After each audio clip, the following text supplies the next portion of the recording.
So in this video, I wanted to take a quick look at a very cool, very popular pen, and that is the Lamy 2000 Ballpoint.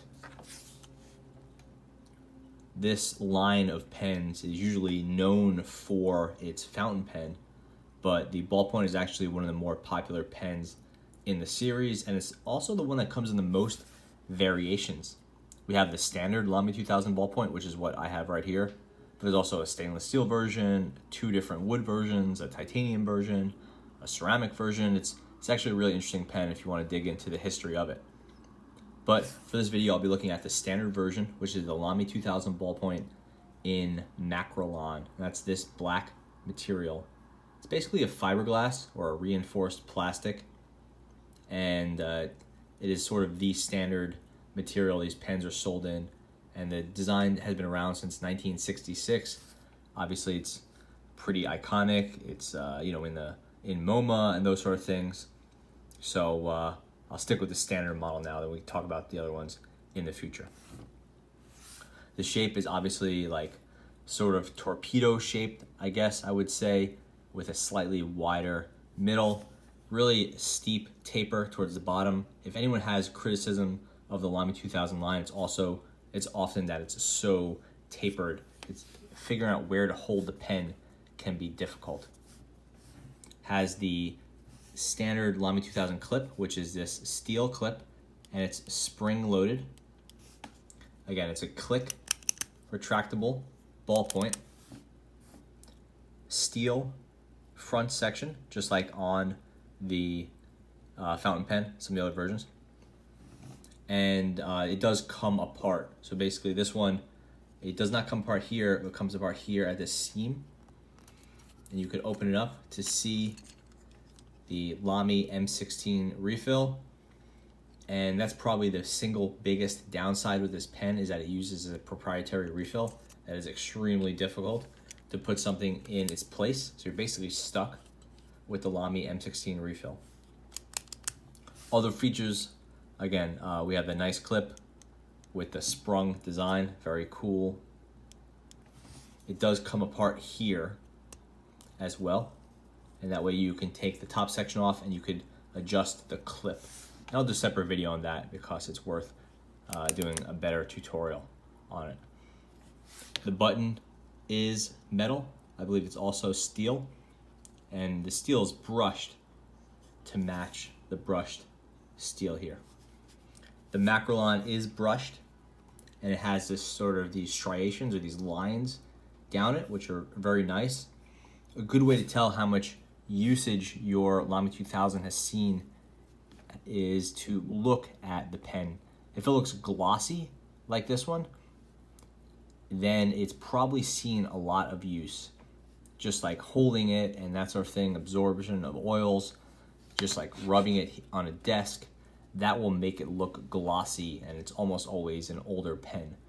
If it looks more dusky or like more gray and matte, it's a newer pen. Here's a Lamy 2000 rollerball that is definitely not new, but it's seen less use than this ballpoint. And here, even under this really imperfect lighting, you can see that it has a lot grayer of a look to it.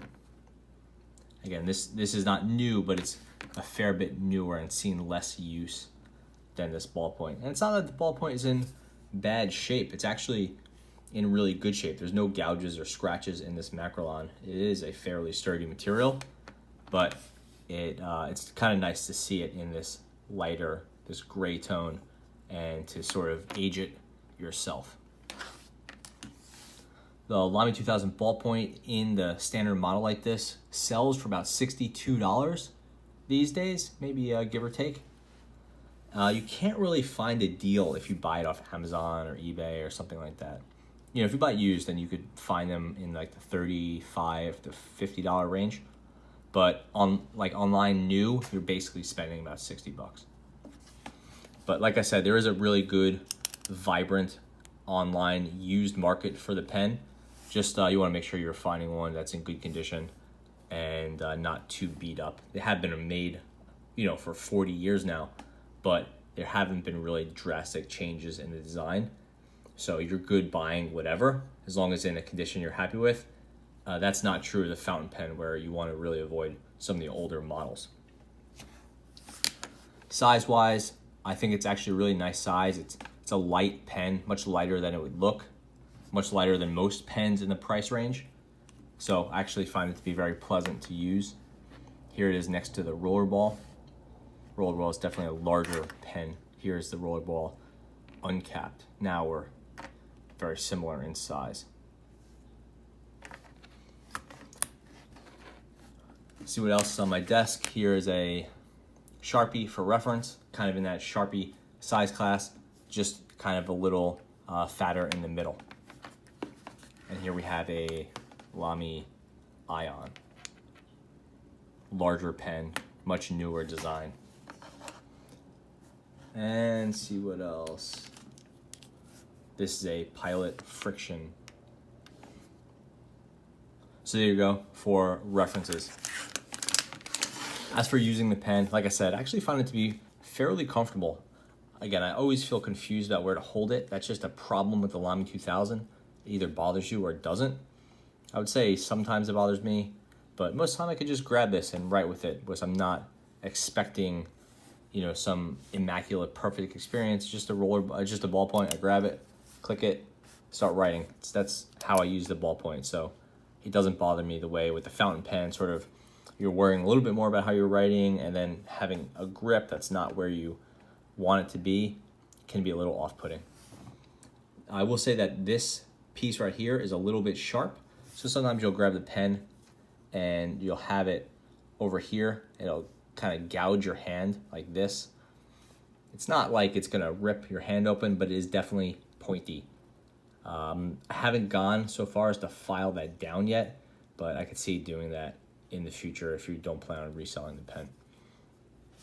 Past that, no real problems with it. Nice weight, very comfortable. I don't find it to be very slippery. Nice click. It's actually a surprisingly nice click action. I don't really think of Lamy as a pen company that has a lot of clicky pens. So nice job there. And then, yeah, the M16, it kind of is what it is. I really don't love it. I wish I could put a gel refill in here, but it is fine. And then if I do want a gel refill, obviously you have the Lamy 2000 rollerball. I would kind of like the click with a gel, but that is what it is. And I'm gonna try to find a good replacement for that M16, and I'll do a video on that if I could figure it out. It is exceedingly difficult to put a different refill in the place of that one. As for writing, I would say just make sure you have a newer M16. If you have a newer one, then it's actually not a bad refill. If you get an old one, then it can be really sluggish and unpleasant. So this is the Lamy 2000 M16 black medium. It's actually writing fairly nicely. The newer M16s are solid rollerball refills, solid ballpoint refills, especially in the medium and fine. The fine it can be surprisingly smooth. The broad with oil-based ink, so the ballpoint ink, it actually gets rather sluggish. So I'm fine with this. Again, I would personally like to see a gel, but that's more about my personal preference and just like wanting to be able to switch it up. It's not so much that I have a problem with the M16. My problem is that I'm stuck with the M16. So I guess this thing has a little bit of a scratch there, super minor. But yeah, M16 doing its job nicely, no complaints. If you have ill will towards the M16, or you felt like Monteverdi refills were the better option, try to get some newer ones. I think you'll be happy with them. Definitely changes have been made in that ink over the past couple of years. Okay, as for my verdict for the Lamy 2000 ballpoint, I've always sort of avoided this pen. I never thought I needed one, just because I had the Lamy 2000 rollerball, and I had a Lamy 2000 fountain pen, and then I was just like, what do I need it for? I picked it up. It's actually a nice ballpoint. For $60, I don't think it's worth it. If you could buy one used in the $35, $40 range, I think it's a pretty good pickup. And it's just a nice pen for everyday use. Are there better pens out there for the same money or way less? Yeah, there definitely are. But it's got a nice look to it, good construction, comfortable to use, and it's definitely withstood the test of time. And then I would just say that the resale value on these is insane. So if you buy it for, $35, $45 and you don't like it, you're probably going to get $35 or $40 after a year for it. So no promises there. eBay and these other online auction houses can be very fickle. And obviously we'll have some selling fees and shipping fees that get you, but it's a pretty low risk purchase. So yeah, that is the Lamy 2000 ballpoint. Thanks for watching.